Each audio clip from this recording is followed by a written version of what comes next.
Good morning, everybody. Our program this morning is coming to you from our old home base of Southern California, from the producer's studio here in Hollywood.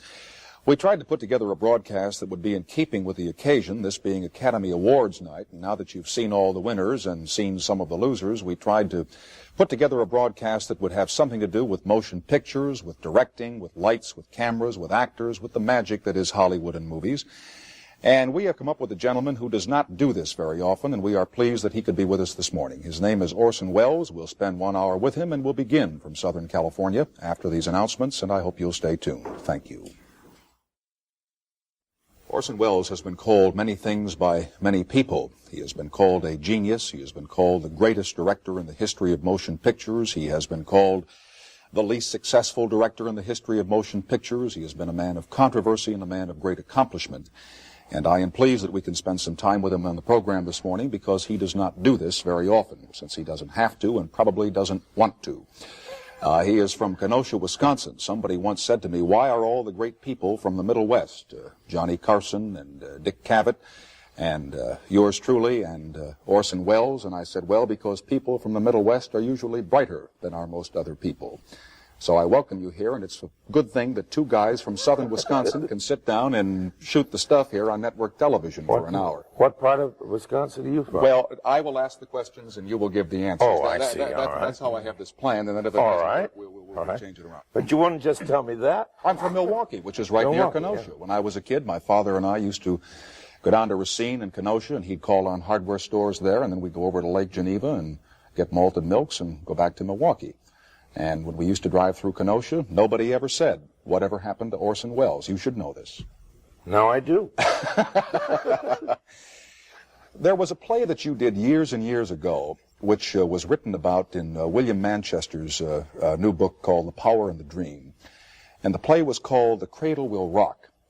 It was a play that the government tried to censor, or at least that was the implication. No, they did. They stopped it dead. They stopped it dead. On opening night. Well, there was a very strange thing happening going on.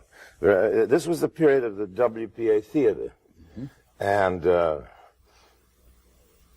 there were congressmen standing up and denouncing the whole thing as a communist conspiracy. And I had just done Dr. Faustus by Christopher Marlowe, which, as almost all of our viewers know, was written about 350 years ago, and a congressman stood up and denounced Marlowe as a well-known card-carrying communist. And that, that atmosphere was pretty prevalent. And The Cradle Will Rock was indeed a pro-labor, pro-union, pretty fighting radical opera by Mark Blitzstein, who was pretty far to the left. And the audience came opening night. And there they were. And the doors were padlocked. Mm-hmm. And the audience waited out in the streets. And we sent out Will Geer and people like that to play guitar and sing and talk to them while we looked for a theater. And an hour and a half afterwards, we found an empty theater, and we marched the audience. Luckily, it was spring, so this was possible. Marched them 12 blocks down Broadway to the empty theater, which we had rented. And the Actors' Equity said that the actors couldn't stand on the stage. So I told them to sit in the audience and that we'd do the opera there. Whenever they got a cue, they stood up and played it in the aisles. And by the time the play was over, all the theaters had emptied and all the actors came from all the other theaters and stood in the back. To see what you people were doing in there. And the play ran 2 years. Now, you were defiant then, were you not? I mean, you were defiant in saying, I'm going to put this play on and we're going to find a theater. We had an audience. Yes. I think defiant is, I was simply obedient to the ordinary rules of the profession. If the people have paid and come to see, you've got to give them a show. You were an obedient servant at that point. You bet. All right. Now, one might say, however, that you were a little bit defiant of the order not to put the play on, that you were a bit of a renegade or a bit of a rebel at that time. And I just wonder if you are still that, or now with your success and the legend that has grown around you, you have become more a member of the establishment and are not as anxious to challenge dictums and rules as you might have been back in those times. The question is interesting and loaded with inaccuracies. The principal one of which is that I am now successful. I'm not successful. A successful fellow is somebody with a yacht or a house or a bank account.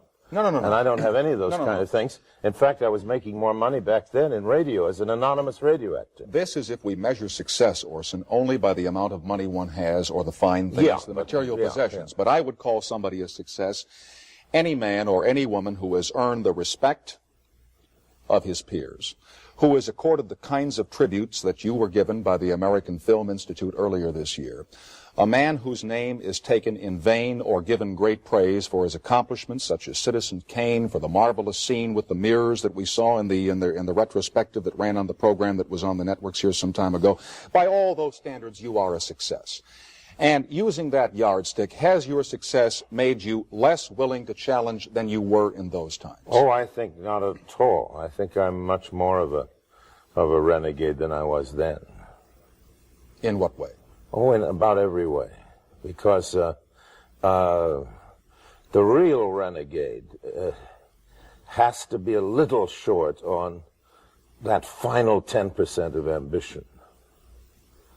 He has to be more interested in what he's doing than what he is.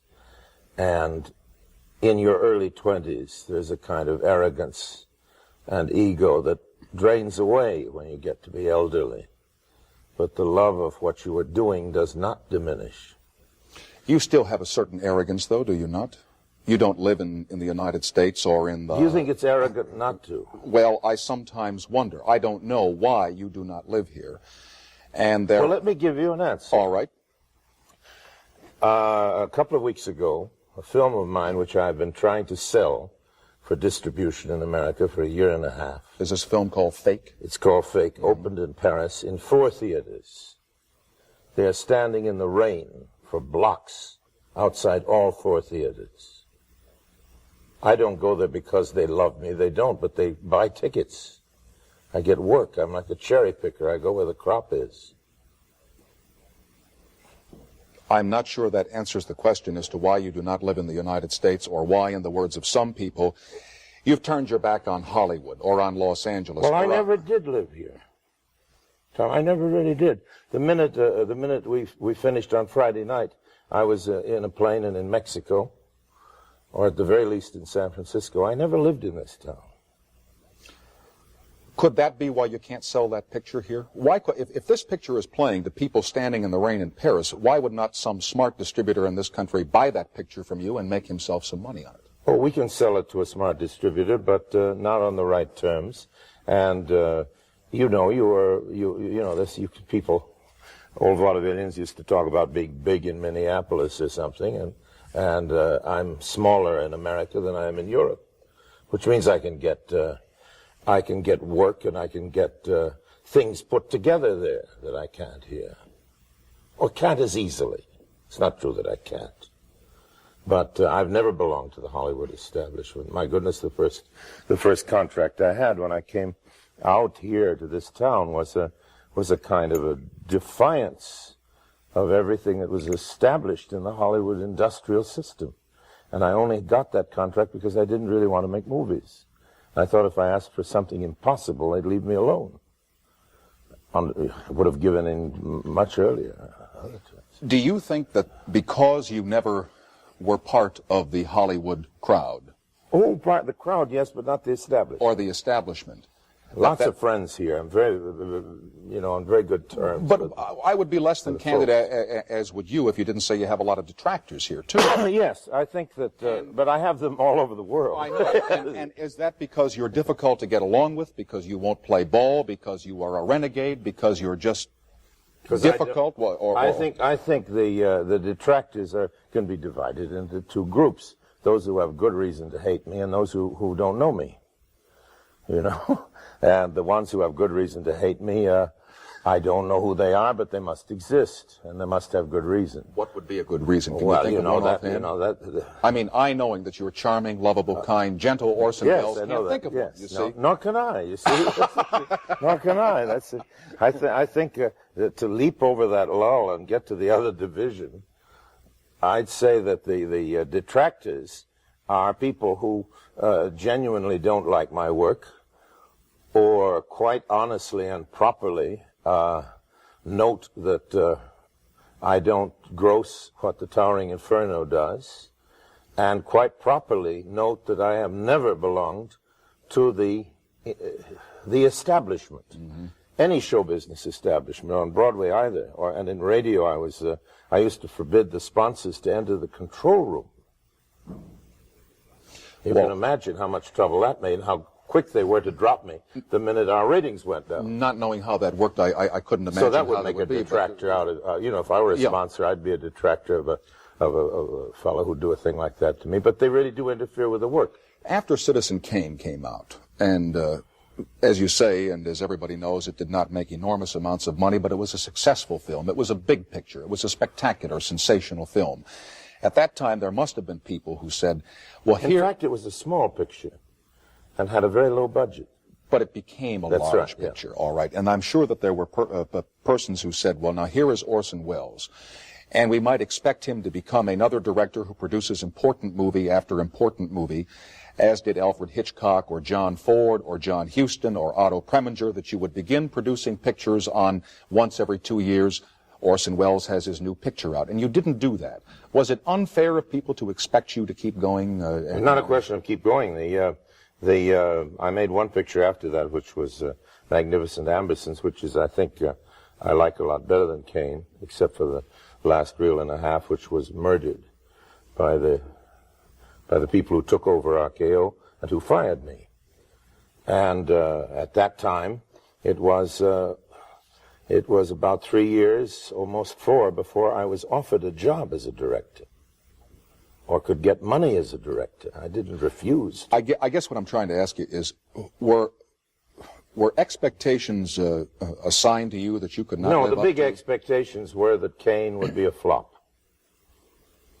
The articles in the trade papers every week were that I was about to be thrown out for incompetence. And the misery on the part of that division we've been speaking about was that it turned out all right.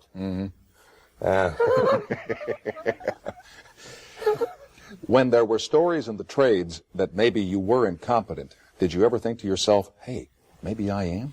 Well, I think anybody who is any good must question himself every morning when he gets up. Yeah. Did you ever wonder about yourself that way? Every morning. Do you still? Every morning. Every morning. Yeah. That's why you're an obedient servant. That's right. Let me pause here for these announcements. We'll continue with Orson Welles in 2 minutes and 5 seconds. I want to spend some time talking about radio and about one of the most sensational radio programs of all time, which was H.G. Wells' War of the Worlds, which was adapted by Mr. Wells and Company, the Mercury Radio Theater, back in 1936 or 1937, for CBS. And on the opposing network at the time was the Chase and Sanborn Hour with Edgar Bergen and Charlie McCarthy, and they got the big ratings. Huh? That's right. So you decided you had to do something. And The Wire, which I got next morning from Alexander Wolcott, read as follows: Dear Orson, this only goes to prove what I've always contended, that all intelligent people listen to Charlie McCarthy.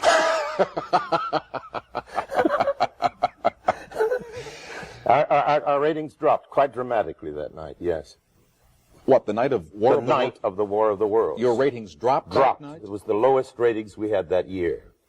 Well, now, somehow I'd been given to believe that your ratings were low in that program. Our ratings were high, and they dropped on the night of that show. Now, why we had already sold our show commercially when we did the War of the Worlds. I had been on the cover of Time 2 years before the War of the Worlds.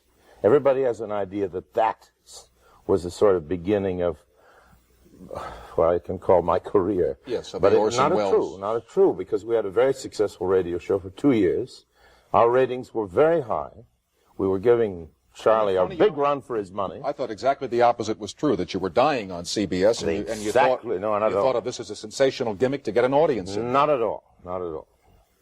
That may account for the fact that so many people believed the Earth was being invaded by Mars. They were all listening to Charlie McCarthy, and the program, the Chase and Sanborn Hour, did not have Charlie McCarthy for the whole time. No, they had Winchell at the end who came on and said, "It is not true, ladies and gentlemen, that the world has been attacked by the Martians." But by that time, they were listening to you. They weren't listening to anything by then. They were out with towels on their heads, running in the streets, you know. Now, when you were putting that together, did you and the staff say, "This'll really terrify them? Yes. This'll really get them"? Yes, but we didn't think it would get them that much or that many. You know, this was done for the benefit of a certain lunatic fringe. And we didn't realize the extent of the fringe, which included some good friends of mine. You know, John Barrymore heard the program, and he had a kennel full of Great Danes. And he went out and opened all the gates and said, you know, fend for yourselves. You know, believed that it was the best thing he could do for the beasts. When the broadcast was over, the police were... The police were already in the control room during the broadcast, not knowing who to arrest. And what did they say to you? Or what did you say to them? The police couldn't say anything. By that time, the people were phoning, you know. We were taking calls. We were saying, you know, I don't know if you think you're funny or not, but my wife is in the church on her knees praying and so on, you know. We were saying, sorry, sir. You know, all of this is going on. And I had a dress rehearsal in my theater, and I had to leave. And, you know, a dress rehearsal for a play is much more important than anything like that to all the actors. So I went, it was a different cast. I went, you know, I said, you know, we did a show. And I said, never mind, get to work on the show. And during the intermission, I went out for a minute. Now on Times Square, I see my name going around that Times Square building. The news the old flasher, news thing. And I came back and said, hey, fellas, you know, my name is, they said, please stop talking about radio. It doesn't matter. Stay on the show. And then suddenly in came 2,000 newspaper men and killed the dress rehearsal. So I tried to get back to my hotel, which was at St. Regis. And I couldn't get to the hotel because crowds gathered around it. This was all within a few hours. And what did you think then? Hey, Well, Orson, everybody thought... Maybe you've overdone this? No, everybody thought I was done forever, except myself and I think 2 or 3 other people. I thought it was a riot, very funny, and could do nothing but good. But, of course, in CBS it was very funny, because there wasn't a vice president seen in that building for 2 weeks. You know, they had the elevator man sitting behind the desk. You know, they didn't know what their responsibility was, you know, because all kinds of things happened. You know, people went out and did injury to themselves. There were requests that you... There were regrettable incidents. I met a fellow... Weren't there also some requests that you be put away? Really, the requests were not that. The public wasn't angry, really. By the next day, the newspapers pretended to be, because they'd been fighting radio as an advertising medium all these years. And here was the chance to get it. And they were wrong. After 3 days, it was apparent that the whole American public thought it was a riot and very funny, and that the newspapers were out of step, and they had to get into step. But reading the newspapers, it looked as though I'd never get another job and be lucky not to go to jail and all the rest. Of course, there was nothing to put anybody in jail for. But somebody did an imitation of that show in Chile, not long afterwards, 2 or 3 years afterwards. And he spent 5 years in the lockup. They had a law in Chile. Now they have laws that you can't pretend something is true on the radio when it isn't. But they were written because of that show. Except when the commercials come on, then you can pretend anything that you want to pretend. Of all the things that you have done, you did some few things for television, I think, two. Not much, but radio is the thing I love most of almost any medium I've ever been in. I've never enjoyed anything so much as radio. Everybody I've talked to who was in radio during that time, when radio was the national entertainment medium, says that was it. Why? What was it about that? It was just more fun. It was live, you know, with a wonderful excitement of what can happen when anything can go wrong, and such extraordinary things did go wrong. And it was, my show was, first of all, I had 2 periods. One as a radio actor, when I began very humbly and was blackballed. Joe Cotton and I were kept out of radio for quite some time because we used to giggle during bad dialogue, and they thought we'd behave ourselves if we were separated, and then they finally kept us out entirely. But then suddenly I was a success, and I was making, without my name being used, a couple of thousand a week. And in order to do that, they used to hold an elevator for me at NBC and CBS so I could make the conflicts, and I wouldn't rehearse. So I'd come in the door, they'd hand me a script and say, 80-year-old Chinaman, dying. And I'd say, oh, come to me, son of the, out, into the taxi down. Wait a minute, let me have 80-year-old Chinaman dying again. Yeah. Let me have it. I used to do it better. I suddenly realized I shouldn't have gone into that.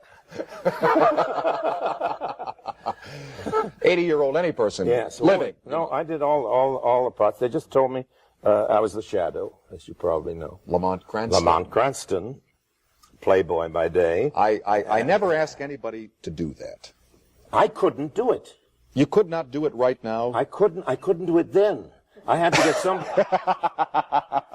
get somebody to do the laugh and then imitate it right away. I never did it right for the sponsors or anybody else. I was quite poor at the laugh, but I imitated somebody who was good at it. Now, I used to imitate you doing that, and I thought I was pretty good at it. You were better than I am, I'm sure. Yeah. It was one of those situations. It was embarrassing. It was the only recorded show I did on acetate in those days, of course. And I was in an embarrassing position once, which I can't describe on a family medium. And at a key moment... It's almost 1:30 in the morning. They're all asleep. At a key moment, and you can imagine what that might have been, a voice came onto the radio saying, "The shadow knows. Crime does not pay." I had to go right out to the dog races. You mean that you were doing something else when your voice came on the radio? Yes. I think I got it. See? Yeah. Yeah, or trying to. Did you want to use that? About to. Well, I hope it wasn't. And thwarted by an acetate. Mm-hmm. That must be a scary feeling, you know, to be in that position and hear your own voice saying, yes, the shadow no. Mm-hmm. Crime does not pay, you know. And it didn't. It didn't. That was the only recorded show. All the rest were live. And as I said, I had two careers. One was as an actor, and I used that money for my theaters to put money. I'm the only person who ever put money dishonestly into a government project, into one. How so? I kept using my money from radio to get props and scenery and so on for the WPA so we could get it on in time. Because of all the bureaucracy, it took forever to get shows on. And then I had my own show, and that was the most fun in the world because we had every big star who ever lived every week. We did an hour show with a 40-piece orchestra and marvelous writers, and it was just a great, exciting thing. And our only big competitors were DeMille, and who had, Welcome to Hollywood, Lux Radio Theater, you may remember, which took 5 days to rehearse, and we did ours in one. Which made it more exciting because it was worked terribly fast and with marvelous actors and writers and everything. Maybe the fact that you had such control then led you to demand that kind of control in movies. Huh? That's why I demanded it, because I was having so much fun in radio and in the theater that movies didn't tempt me all that much. When you asked for that control, did you honestly believe that you were smarter than, better than, quicker than all the other people, and that they were dolts and you had to keep them out? Not at all.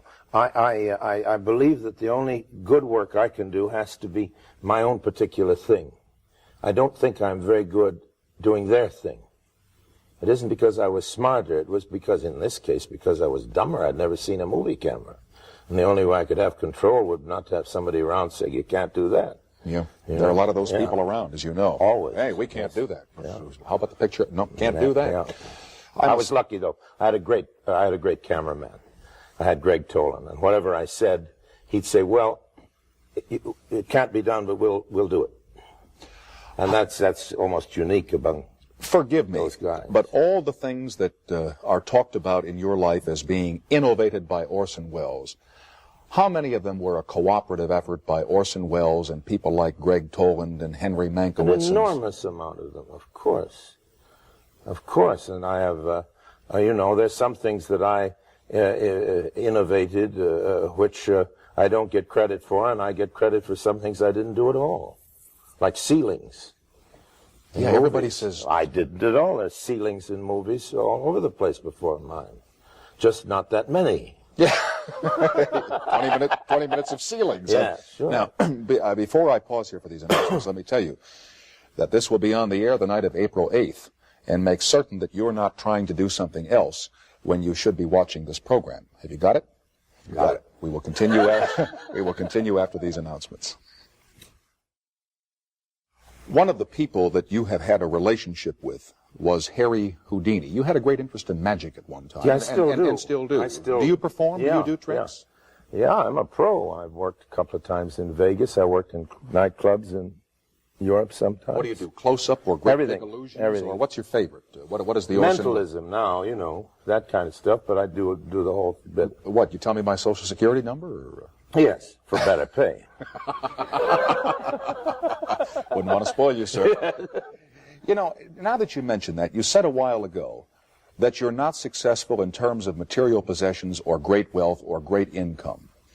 There are so many people who have the reputation, such as yourself, of being independently wealthy, that you've made millions of dollars and you can just float about the world doing as you please for the rest of your life. And yet that is not true, or if I'm being presumptuous No, in I saying... spend it all on my movies. I'm my own principal backer. Otherwise, I wouldn't be a functioning director. But you don't have great wealth. No, how could I? Nobody who puts money into pictures has great wealth. Ask the banks.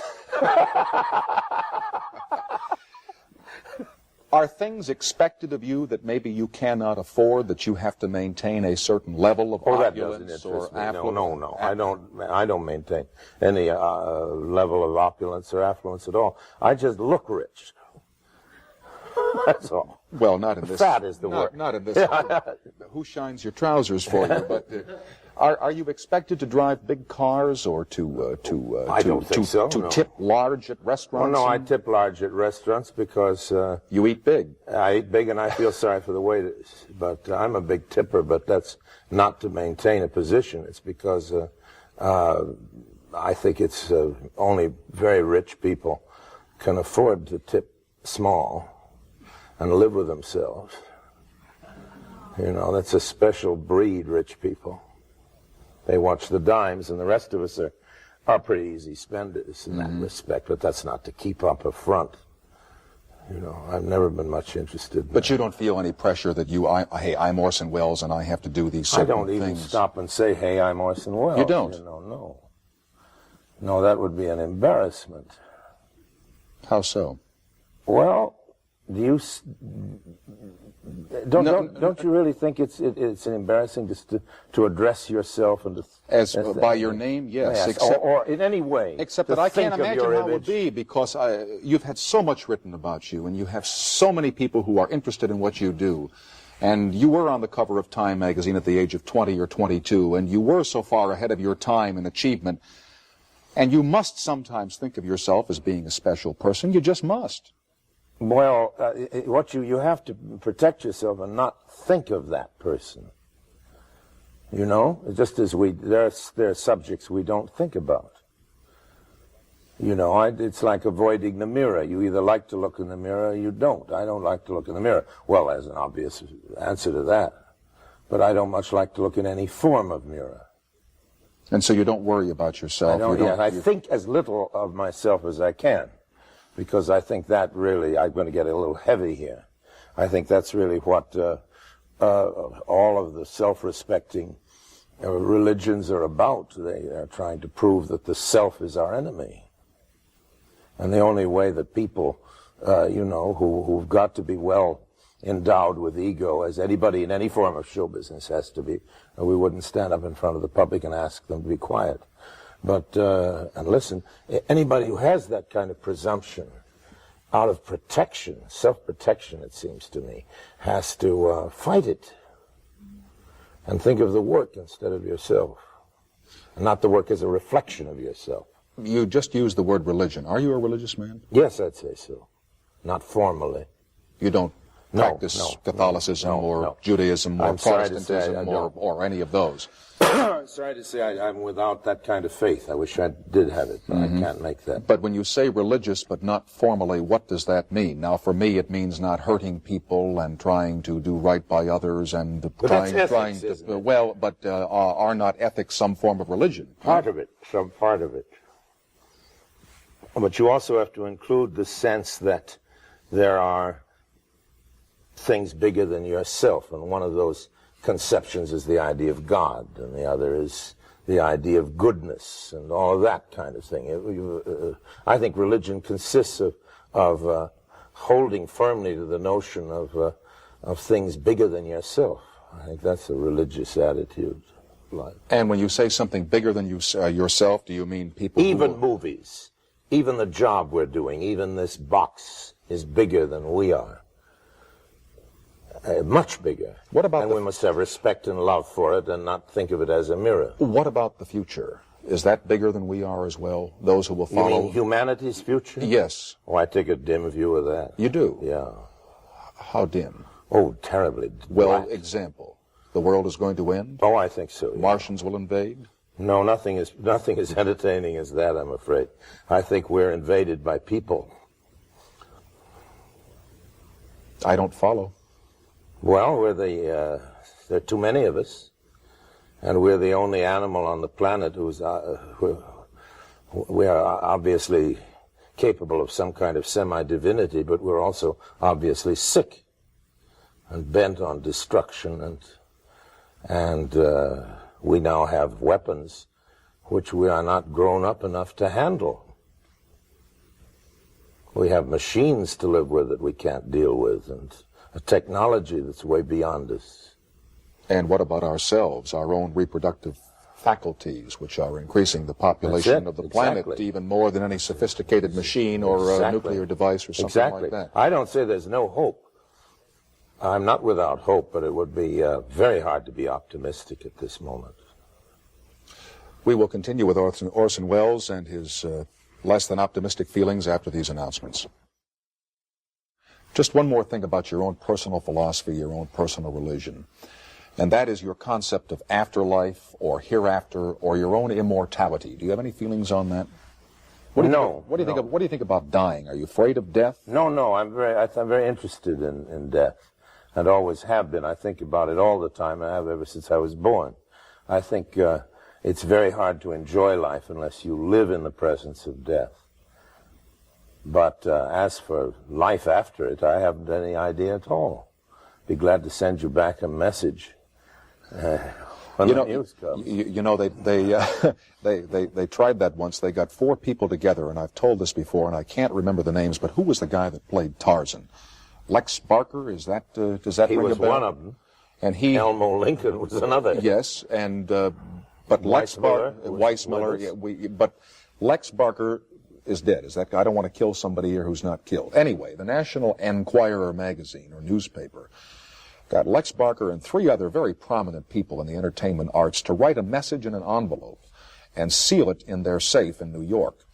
Well, when Lex Barker died, his instructions from the Enquirer when he was alive were to send back this message from the other side, and through a medium it would be written down and the 2 things would be compared. And they compared them, and they never arrived at a definitive conclusion as to whether or not Lex Barker was really, in fact, talking from the other side. And I just wondered if you thought that that was possible. Well, you know, there's an origin. The origin of that experiment is with Houdini, whom you mentioned before, who made a great career of exposing phony mediums, but deeply wanted to believe in spiritualism at the same time. And he wrote a message which he gave to Beatrice, his wife. And he came from Racine, by the way, right next door to Kenosha. That is true. Same town as Spencer Tracy. And that message was supposed to come through, and if it would come through, there was some $10,000 or $20,000 for the medium who could make it. And it went on about 20 years with a seance every year with every big, heavy medium on it, and it never came through. Do you believe in any of that stuff? I don't believe in spirit messages. Whatever there is, there can't be anything that sordid. Some of it is awfully persuasive, though, don't you think? Spooks, no. Spooks meaning that I think that maybe we cast reflections of ourselves into the future. I think there may be some weird thing like that. But we're always behaving like idiots when we're spooks. So I think it's like a distorted, like an echo chamber in time. I really don't think the spooks come back. I believe in all kinds of spooky things. Because they happen. It's kind of silly to pretend they don't. Precognition and clairvoyance and all that kind of shit. Sure. This is why I say sometimes, no argument about that. Sometimes you wonder because strange things do happen. But I don't really like the ectoplasm and the, Little Feather, the Indian princess, tells me that Uncle Harry is happy.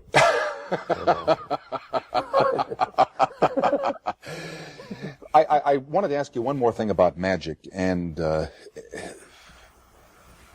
that was whether you have any of the Houdini secrets in your possession. I can only tell you that Houdini was one of my teachers. I had 3 great teachers, and Houdini was only a casual one because he did it as a favor to my father when I was a little boy. My other teachers were also great magicians, but I took formal lessons from them. But I was a little tiny kid. I used to sit the Hippodrome, in the dressing room of Harry Houdini, and he said, you can't become a magician till you can do the pass, which is a move with a pack of cards which has been superseded now by card workmen for the last 30 years. It's really useless now.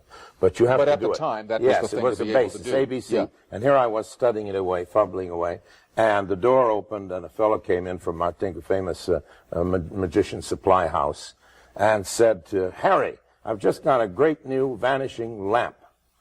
He says, good, I'll put it in the show tonight. And he had told me that I must practice every trick 1,000 times. And I was up to about 200 when I heard these words. And I've never really felt the same about anything. If he can do it the first Yes. time, why can't we all? Let me pause for these announcements. We will continue with Orson Welles in about 2 minutes and 5 seconds.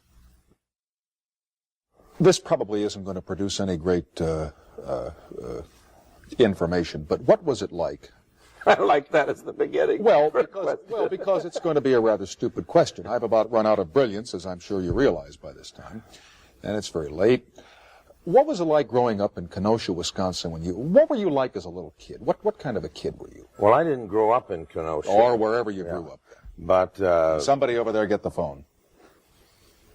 are we still on the air? Yes, we are. All right. Sure, we just had somebody I was interested in the fact that the phone was ringing.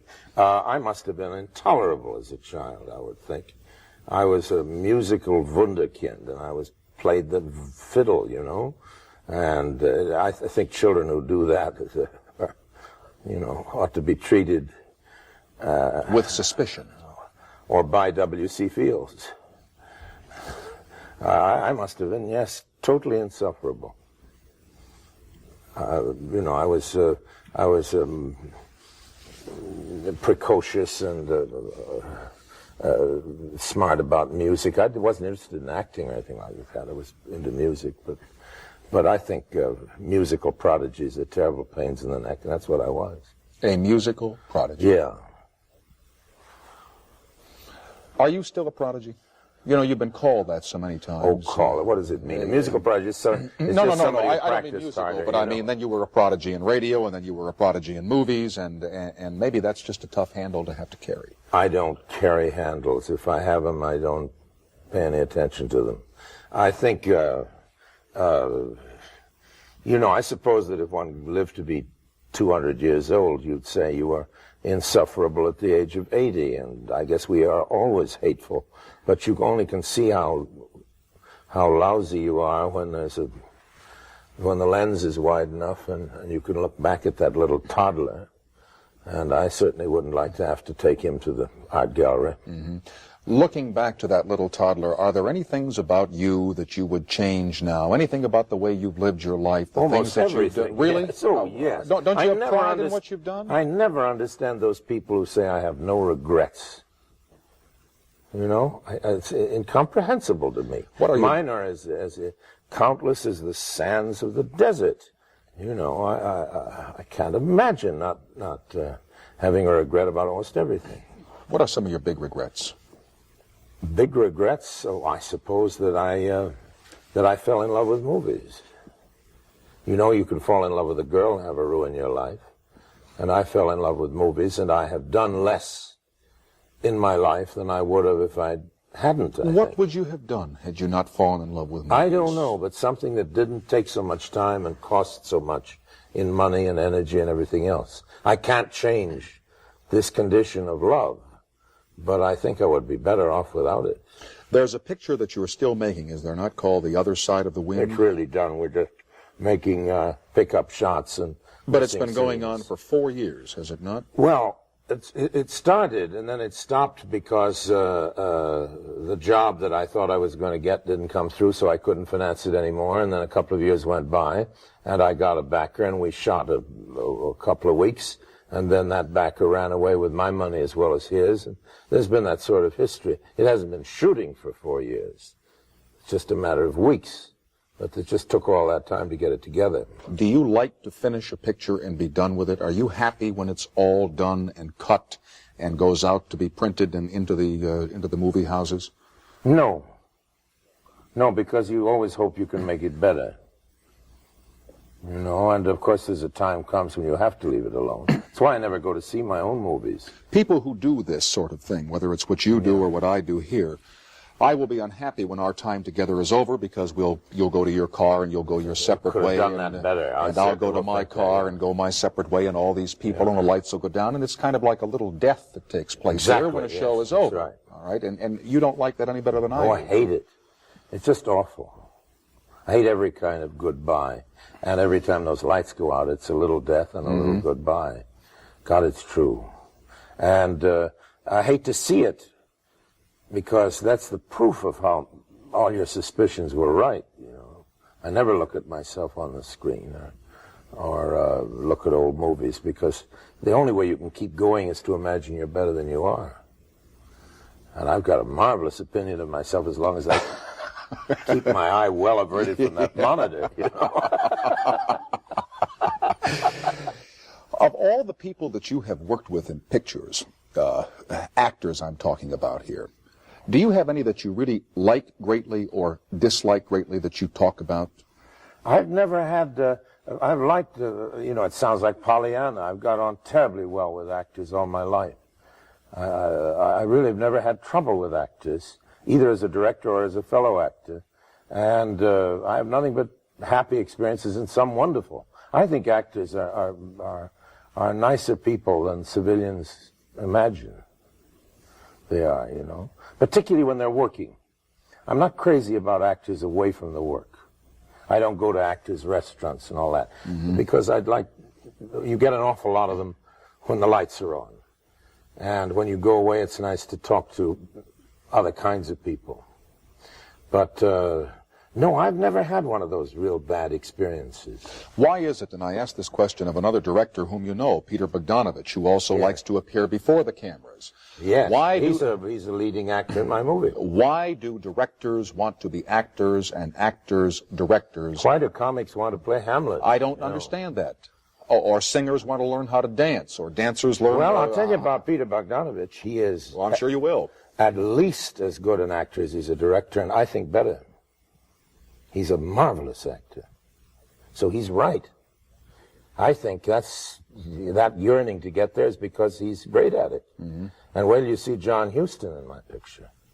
He gives a performance such as I've never seen on the screen. What's he doing back of a camera? He's been there for a long time and been quite good at it. Right, but the question still holds. All of a sudden, Question he had a still yearning, holds. or somebody such as Well, you I saw him as an actor before he ever came to Hollywood, too. So, it's... I think people, if you can do it, you can do anything. When you are not doing pictures, and when you are not involved with financing them or shooting them or casting them, what do you do for fun? Now, you don't have a yacht. You told me that. No, I sometimes hustle my friends' yachts, you know, but I don't have any. I do whatever's going. I have lots of interests. The only exception is spectator sports.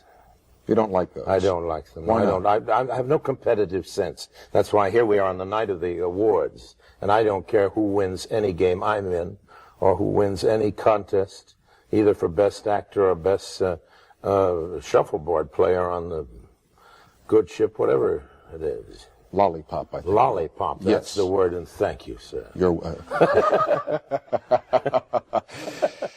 No, you wouldn't, because I suspect that your biggest competition is Orson Welles. Huh? You do compete with yourself. I try not to. I hate competition in itself. I hate the idea of getting better than. I think it's great to be up there. It's lousy to be down there. But to be the top is both dangerous professionally and tends to dizziness. Before you leave, would you give me the name of your voice coach? Yes, John Huston's aunt. Now I know. Thank you very much. Wally Huston's sister. Well, the time is gone for this, and I have enjoyed it immensely. And I hate the small death that will occur when these lights go down, but I have no other choice except to thank Mr. Orson Welles, and we will continue and tell you about tomorrow's program after these announcements.